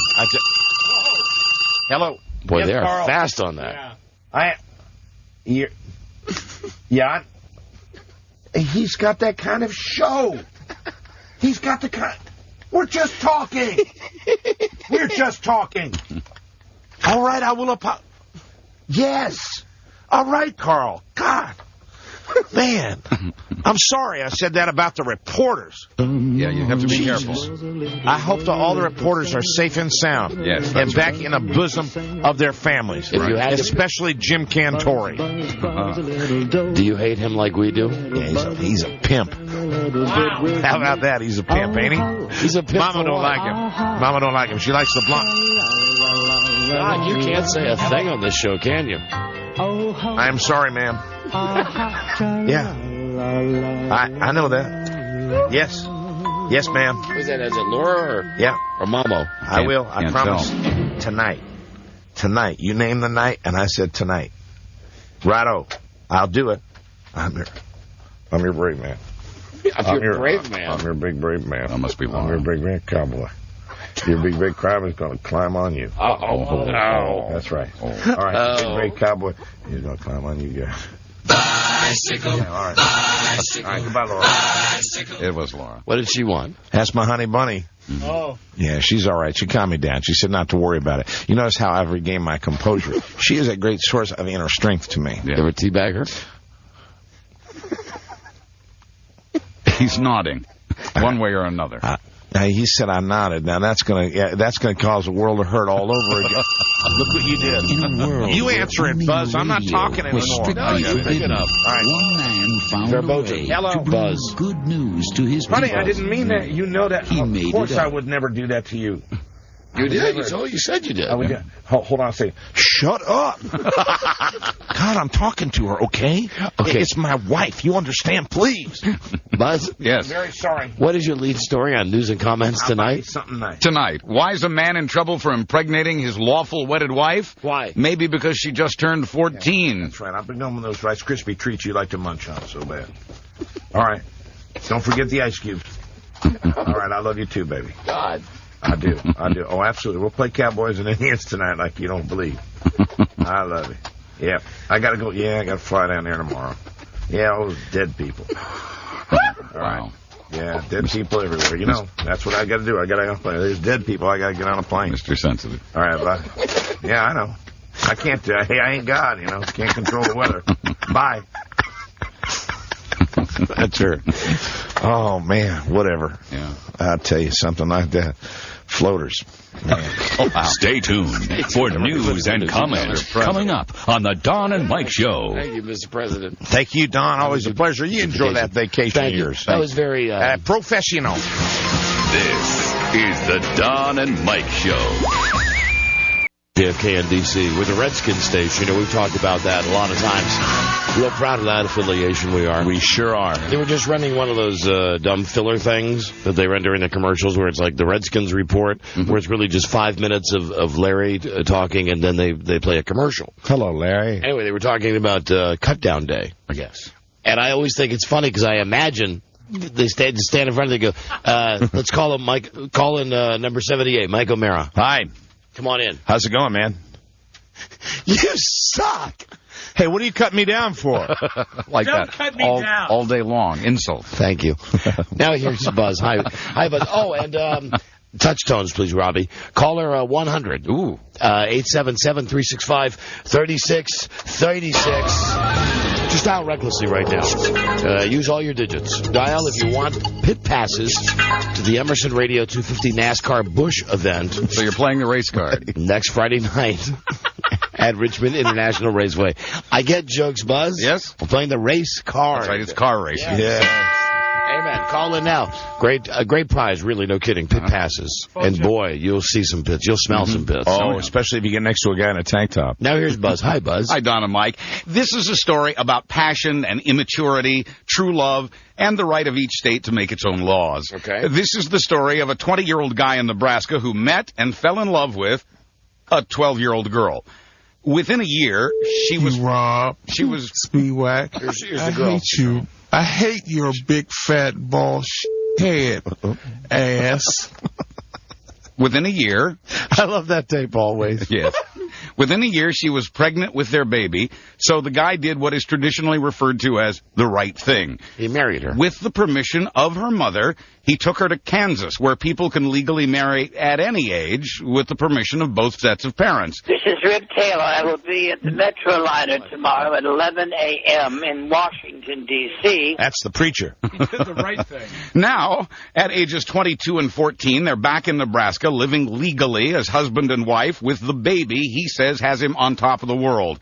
Enter Simon Bar-Sinister, Nebraska's Attorney General, who's now helping the young, struggling family by charging the young man with sexual assault, punishable by 50 years in prison. We actually elected some guy with the last name of Sinister? No, that's not his real name. I was characterizing him as Simon Bar-Sinister. Actually, Simon Bar-Sinister. A cartoon character. Thank you, Buzz. We'll keep you posted on this story. Run him out of town on a rail. That's right. And now, the backwash. The backwash includes human waste, dead bodies, and toxic chemicals flooding their way throughout New Orleans. Thank you! Things were not this horrible until a levee broke. Now parts of post-hurricane New Orleans are under 20 to 30 feet of water. The French Quarter is flooded. Both airports are underwater. The roads in and out of the city are impassable. As many as 80% of the residents may be homeless. This is the first time a Category 5 hurricane has hit a densely populated area. How do you shelter 1 million people? And then there are the coffins floating to the surface and the chemicals and the sewage. So it's a real mess. It is the worst case scenario. It absolutely is at this point, yeah. Wow. And the hurricane... But really it's not, because it's not... The worst case scenario was the crap they were talking about Sunday night. The direct hit, which they did not Which get. is where the city is wiped off the map and obliterated. Yeah, it's pretty bad, though. It's not yet gotten to like the last scene in Poltergeist where the corpses are rising from the ground and fighting everyone. No, that would be worse. Let me in. See, that would be worse. Stay tuned. Why are you always blaming the Jews? I am not. I heard you say the Levy. No, the levee. Oh, the levee. You said Levy. God, let's Eugene Levy. Keep your agenda out of this for one time. Hello, Don and Mike Show. Hello. At least pretend. Now, are you on the air, sir? Don and Mike Show. Yeah, I wanted to see if I was caller 100. Yeah, you are caller 100. Hey. Are you kidding me? No, of course, we're serious. What's your name? Any idea? My name is Stan. Stan, where are you from? Maryland. All right, Stosh, here you go. You got the pit passes for the Emerson Radio 250 NASCAR Busch Series event. Oh, good prize, Stan. So it's next Friday, September 9, RIR, Richmond International Raceway. Have a great time. Oh, holy crap, thank you guys so much. Thanks for listening to the show. Congratulations. Have a good time in Richmond. Go to Gangs Dominion if you get a chance. And enjoy all the culture because it's an international raceway. It is, yes. People flying from all over the world. They do. And now back to Buzz. Well, the hurricane, as you know, has pushed oil prices even higher now that ExxonMobil and Chevron had to shut down their oil rigs drilling in the Gulf of Mexico. Rigs had to be evacuated as Katrina approached, at the time as a Category 5 storm. Those rigs account for 11% of our oil. The price of crude oil now up to over $70 a barrel. Governor Jeb Bush is warning Floridians to expect gasoline shortages because of the hurricane, and it will affect the U.S. economy. If oil were to suddenly go to $100 a barrel and gas prices to over $3.50 a gallon. Anybody else had a problem I had today? I was expecting something here at the station to arrive overnight, an overnight package, and didn't show. No. So I called the guy up, and it's something I need for, it's legal stuff. I said, where's it at? And he said, well, here's the deal. It was leaving, somewhere down south, and it never left the airport. Yeah, it doesn't surprise me. It was like FedEx or DHL. This has already hit the airline industry. It's going to hit tourism for months, maybe years to come. And this paper was coming. It was about the property we were going to buy in Tampa Bay, and we backed out of. Mm-hmm. So this was only coming from Tampa, which wasn't directly hit by the storm, and it was just supposed to be something overnighted to me. And the guy said, well, I did a trace on it. It's still at the airport. Yeah. Yeah, probably. Even when you have that major an area, I mean, the entire Gulf Coast, right? Of the South, Mississippi, Alabama, absolutely. And don't forget today, if you're just tuning in, this morning on the Today Show, that tool Matt Lauer. First off, he congratulates the guy from the Weather Channel who stood out in the hurricane like a dope. You always pray those guys get blown away when they're out there trying to show how brave they are. Right. And then he says to the guy, his words, not mine. A direct quote from Matt Lauer. He says, first off, great job yesterday, talking about during the storm, right. And then today in the aftermath. Great reporting, brave reporting. How did you feel when you got the word that you would be deployed to Biloxi? And I about threw up. It's a military term. Deployed. Deployed is what we're doing when we're sending these boys and girls off to Iraq. Pretentious. To be slaughtered for George Bush's benefit. That's being deployed. And I know it doesn't do anybody any good, but I am curious how many people were over on this story, especially as far as the Weather Channel, Fox News, those people that would have said, was there the potential that, when the guy's standing in the middle of the French Quarter yesterday when I was watching the news, right. And he said, hey, remarkably it was spared. Was there anybody talking about the potential that this was going to happen in fact, after the fact? Environmentalists have been talking for a very long time about these levees are not adequate. If we ever get hit by a Category 5, they're not going to hold. Well, they turned out to be right. Okay. Yeah, so there were plenty of warnings. There was a lot of thought given to that. By the reporters, doubtful. I don't know, but there were people who were. And again today, the feeling I got, at least from watching NBC this morning, especially with pompous Brian Williams out there in his waders, and the French Quarter at 8 in the morning was, hey, well, on Monday, we told you it was going to be bad, and nobody believed us, and New Orleans thought that they had escaped, and now look at this now, ha ha, well, look at this, see this, this is water up over my knees, ha ha. Thanks, Tool. There are people in this building behind me who, when they went to bed last night, there was no water on the floor. What do you think about that, Matt? Huh? He didn't need to rub it in by splashing around either. Congratulations, you've just done a spectacular job of reporting. How did you feel when you were deployed to Biloxi? Please, sir, may I have another? Matt, how did it feel when you first started losing your hair? How did it feel when your hair started deploying to the sink? Very good.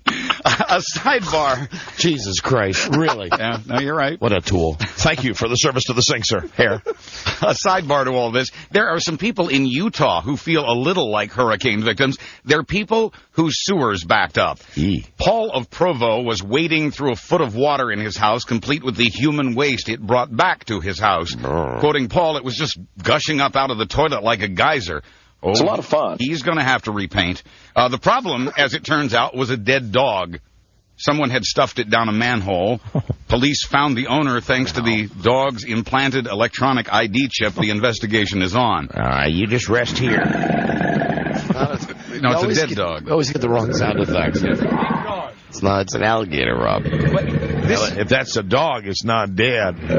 This has happened before in Provo with chunks of asphalt, pieces of carpeting, even a bowling ball. This is the first time it's ever happened with a dead dog. Here's an update on that water park in New York State that was shut down last week after 700 people got a serious and sometimes deadly intestinal bug. Number of people sickened at Spray Ground at Seneca Lake has now grown to well over 2,200. The first cases of this illness that strikes at both ends, by the way, turned up around the 1st of July. It took them a little while to shut it down. And did Microsoft's PowerPoint... Hold on. Oh, I'm sorry, it wasn't quite This is Robert the Mailman. Hi, Mike. Hi, Billy Big Voice. How are you?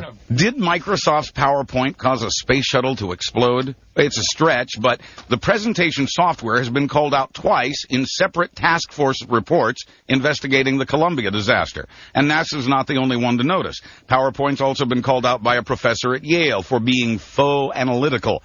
To be fair, humans have to take some responsibility in this. As one study pointed out, it's the fault of lazy humans for relying on PowerPoint too much. Yeah, don't you? Have you ever been? I know I've been. Isn't PowerPoint when you go like this? No, it's a little slide presentation. And I wish this was TV. That would have been better. It's the worst thing that happened to someone who.